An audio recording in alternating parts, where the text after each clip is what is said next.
Welcome back to the deep dive. As the golf season starts wrapping up, a lot of us are probably feeling that familiar frustration, not just sore muscles, but issues with the swing itself. Mm. We've definitely all been there. Standing over the ball, just dreading that over-the-top move. I know I have. Oh, yeah.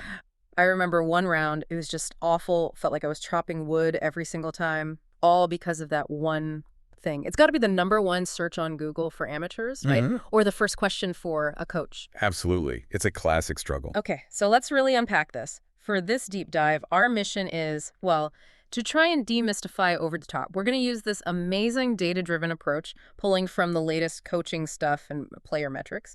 Yeah. We want to give you a really clear, measurable way to understand your swing, moving past that subjective feel stuff into, real data you can actually use. That's exactly right. Yeah. Look, for the really good players, it's all about controlling the ball flight.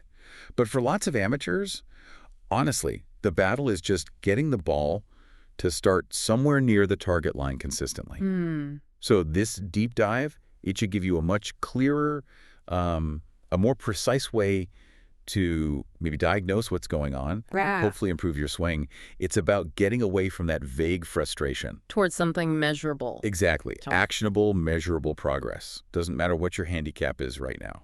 And that's kind of where the confusion often starts, isn't it? That term, over the top, it feels a bit vague. It can be, yeah. I mean, I've heard different pros describe it in totally different ways, and honestly, that just makes it more confusing for, the average golfer trying to get better. So for ages, golfers were sort of chasing shadows, weren't they? Different ideas, guessing games. Is that why being able to measure this stuff now is such a breakthrough? Like, it gives us one objective truth. It's fascinating, actually, when you look at how varied those definitions were, even among really good coaches. Some would say it's just not dropping the club into the slot. Right, the slot. Heard that one a lot. Others focus specifically on the club coming over the shoulder line on the way down. All right. Then you hear about the hand path. Is it outside or above, where it was in the backswing? And then there's shoulder side bend. If it's too flat, that's seen as another sign of coming around and, well, over the top. So many different ways to describe the same result, basically. Pretty much. The common theme is the club's coming into the ball too steep or from outside the target line, or both. But you nailed it before the massive change, is that all these things we used to just eyeball, now we can measure them precisely. It's amazing. All those different viewpoints, different feelings. Now we can actually put numbers on it. Moving beyond feel into, science. Okay, this is where, for me, it gets really interesting. You're saying we can take all that subjective stuff and actually ground it in hard data. So what are these 3 specific metrics, the ones that have changed how coaches look at the swing? Right. These metrics give us incredible consistency and accountability, really, for both the coach and the player. So first up is hand thrust. Hand thrust, okay. Think of it simply as how much your hands move in towards you or out away from you during the swing, compared to where they started at address. It's that sort of subtle drift. Gotcha. In or out. Then there's club thrust, same idea, but it tracks the inward or outward movement of the club itself, again, relative to where it started. So where's the club head moving in space? Okay, hands in club. Makes sense. And finally, the club hand gap. This tells us if the club head is ahead of your hands or behind your hands at different points. Yeah. Think of it like the spacing, the relationship between your hands and the club head. Ahead or behind. And these measurements, they let us diagnose issues and track progress with, frankly, accuracy we never had before. It's like having a blueprint for your swing. Wow, so incredibly specific, which has got to be a relief for anyone who's felt lost in just vague swing thoughts, Yeah, definitely. So let's zoom in right to the start. The early takeaway. People often gloss over it, but you're saying it's critical, sets up the whole swing. It absolutely does. It's like the foundation of a house, like you said earlier. If it's shaky. Yeah, the whole thing's unstable. Exactly. Keeping the club in line with, or even slightly outside the hands right at the start, that promotes a more vertical shaft angle, which then helps the body rotate better and, crucially, sets you up for more speed later on. And the common amateur mistake is the opposite. The classic fault, yeah. Yeah. Rolling the club way inside early on. When you do that, your body rotation just stalls. Yeah. It stops. And then what happens? What's the immediate compensation? Well, your arms and wrists have to take over, don't they? They try to sort of yank the club back onto some kind of plane, and that almost always leads to getting steep later. That over-the-top move we're talking about. Ah, okay. So being out of position early forces you to compensate later, leading directly to the problem. Makes total sense. Precisely. You're fighting yourself the whole time. Okay, so foundation fixed. Now let's talk about hand depth in the backswing. I hear that term a lot. What's the ideal? Why does it matter for getting into a powerful position at the top? Hand depth is really interesting. Now, you can overdo it. Some players get too much lead arm pronation, the hands get too deep, sort of stuck behind them. Right. But actually, many better players are often looking for a bit more hand lift as well as depth, a slightly higher hand position at the top. Higher. Why is that? A lot of elite players feel it helps them feel the ground better. It's a common phrase. Lets them apply force more efficiently downwards in transition. Feel the ground. Yeah. Okay.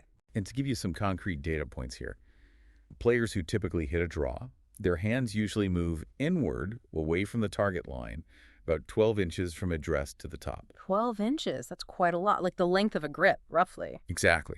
It's a significant inward move. Now, guys who prefer a fade might show a bit less depth, but there's still a noticeable inward movement. It's all about creating leverage. Setting up the leverage for the downswing and that transition. Precisely. Setting up that crucial transition phase. That's a great picture of the backswing elements. But we all know golf swings aren't just positions, right? It's the flow, the transition from backswing to downswing that really counts. Critically important. So what's happening with these metrics as we start down? Especially that outward thrust you mentioned. Okay, this is where the magic, or maybe the misery, happens, depending on how you built the backswing. There's this vital, almost inverse relationship. The deeper your hands moved inward going back. The 12 inches, for example. Right. The more they must move outward starting down. That is the outward thrust. Ah, okay. In deep, out wide. Exactly. And that outward thrust is so important because it literally drops the club's center of mass. It shallows the club out. Shallows it, so it goes from steep to flatter. Correct. Imagine it dropping underneath the ideal plane slightly. And that is what unlocks your body's ability to rotate. Hard. The rotation comes from the shallowing. The shallowing incentivizes the rotation. When golfers feel that center of mass trailing behind them, their body instinctively rotates more dynamically. It's like a slingshot effect, really. More rotation, more speed. And the danger is if that doesn't happen. Right. The opposite scenario is where things go wrong. If that center of mass gets stuck behind the hands too early in transition, well, rotation stops. Dead in its tracks. And then you get compensations, all sorts of them. Internal shoulder rotation, trying to flip it with late forearm supination, cupping the wrist, anything to try and square the face. Just arming it through. Pretty much. Leads to offline shots, massive power loss, weak contact, all that bad stuff. And this is where that club hand gap comes in again, right? You mentioned positive and negative gaps. Yes, exactly. The club hand gap is crucial here. A positive gap early in the backswing club, too far inside the hands, often leads to getting steep and hitting pulls or slices. Okay. But a negative gap in transition, where the club's center of mass is trailing behind the hands, that's the golden ticket.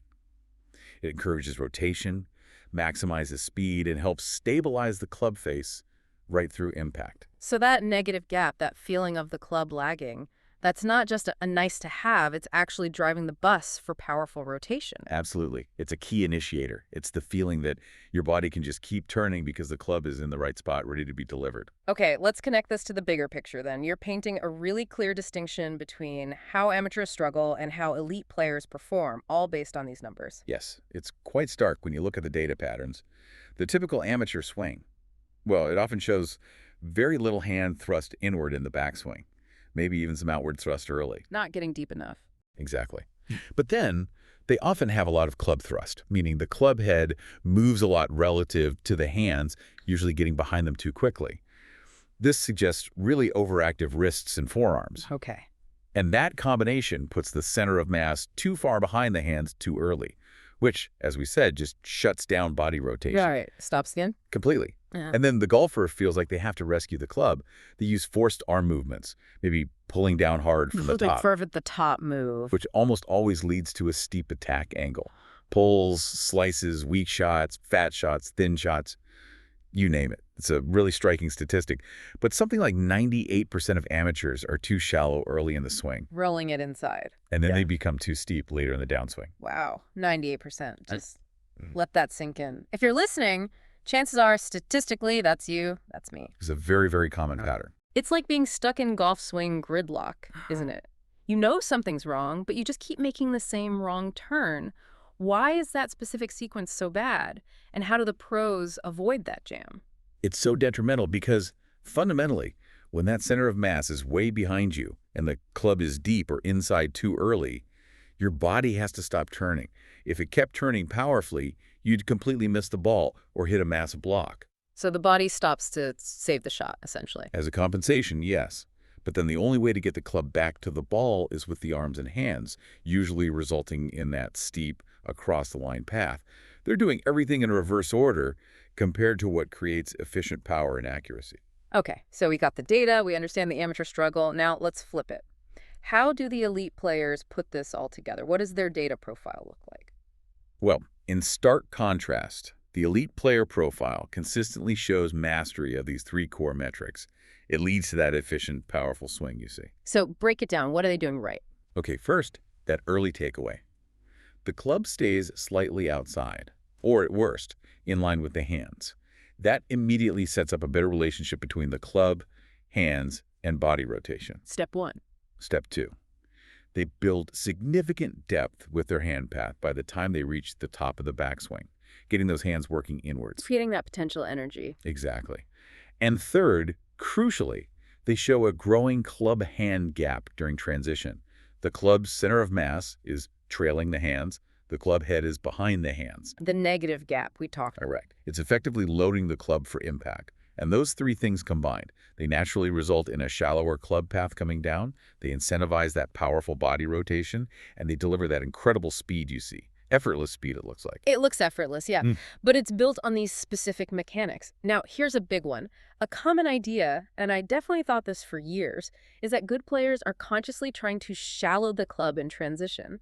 Is that actually happening? Are they thinking, okay, shallow it out now? Yeah, that's a really important question. And the answer is a pretty firm no. No, really? Shallowing is not something elite players are consciously manipulating or thinking about during the swing. They're absolutely not thinking shallow the club as they start down. So how does it happen then, if they're not doing it deliberately? It happens organically, automatically, almost. It's a consequence of how the backswing was built, especially getting that hand depth and then applying that outward thrust with the hands. The in-deep, out-wide idea. Precisely. And it's about how the club's center of mass naturally responds to those forces during transition. Amateurs who try to manually force the shallowing, they usually just overdo it. They might dump it too far behind them, causing even more problems. So it's a result, not an action? It's a passive result of good prior movements and forces. It's not an active thought or manipulation at that point in the swing. That is a massive takeaway. Stop trying to shallow. Maybe focus on building the backswing correctly instead. That's a much better focus, generally speaking. Okay, what about players, maybe seniors or people with less flexibility who have shorter backswings? Do these metrics, this whole concept, still apply if you're not making a huge tour pro-like turn? Oh, absolutely. The length of the swing doesn't change the physics. Even with a shorter backswing, these same three metrics, hand thrust, club hand gap, are still your crucial guides. So how do they create depth with less rotation? Well, players with shorter swings can still focus on improving their quality of body rotation, even if the range is less. And critically, maintaining that relationship between the club and hands relative to their body throughout. It's not just about how far back you swing, it's how you organize the movement. Organization, okay. Yeah, and we also use specific checkpoints in the swing, like P2 shaft parallel on the way back and P6 shaft parallel on the way down to help organize swings for different shot shapes too, like fades, draws, or neutral patterns. Can you give an example? Sure. For someone setting up to hit a strong draw, you'd typically want to see their hands having moved inward maybe 2.4 inches or so by P2. So quite early. Yeah, relatively early inward movement. And you'd want the club head to be close to or even slightly outside the hands at that P2 point. That sequence sets the club up perfectly for the subsequent inward hand path and then the outward thrust and shallowing. That's incredible detail. It shows just how precise things have become. So, okay, let's bring it all together. To quickly recap the absolute core insights from this deep dive for everyone listening, what are the, say, 5 key non-negotiables to remember? Okay, the 5 big takeaways, and they really address that whole over-the-top thing directly. First, Manage the club's center of mass right from the start, in the early takeaway. Get it in line or slightly outside the hands. That avoids needing compensations later. Got it. Number 1, start right. Second, build sufficient depth in your hand path during the backswing. Get those hands moving inward. That promotes the necessary outward thrust in transition. Number 2, get hands deep. Third, that outward thrust is what creates the natural shallowing of the club, that beautiful lag you see. It's not forced. 3, outward thrust causes shallowing. Fourth, that shallowing then incentivizes dynamic body rotation, which multiplies speed. A&D stabilizes the club face through impact. Big combo. 4, shallowing fuels rotation, speed, and stability. And finally, number 5, the amateur trap. Rolling the club inside early, then pulling down steeply from the top in transition. That inevitably gets you stuck and steep, forcing that leftward recovery swing and killing power. 5, avoid the inside roll and steep pull down. Those are the keys. And the beauty of it all really is that these data points, hand thrust, club hand gap, they give us this clear, measurable framework. We can diagnose swings, guide improvement for literally any golfer, no matter their skill level. Exactly. It takes the guesswork out. Puts you on a real measurable path to playing better golf. It's fantastic. This deep dive really shows the power of data, doesn't it? Transforming something so complex, so often frustrating, like the golf swing, into something clear, understandable, and importantly, fixable. It really is a game changer in coaching and player development. Really is. So, maybe a final thought for you to chew on, something to consider as you head out to practice or play next. How might really understanding the underlying mechanics, the physics of why things happen in your swing? Not just what happens, but why. Exactly. Understanding the why, rather than just trying to copy a position you saw somewhere. How might that fundamentally change how you approach practice? How you interpret your own feel on the course? Because that shift in perspective, moving from chasing a look to building an efficient data-informed movement that can unlock consistent improvement, seriously consistent improvement, regardless of where your game is right now. Think about that next time you're on the tee. Knowing the why can change absolutely everything.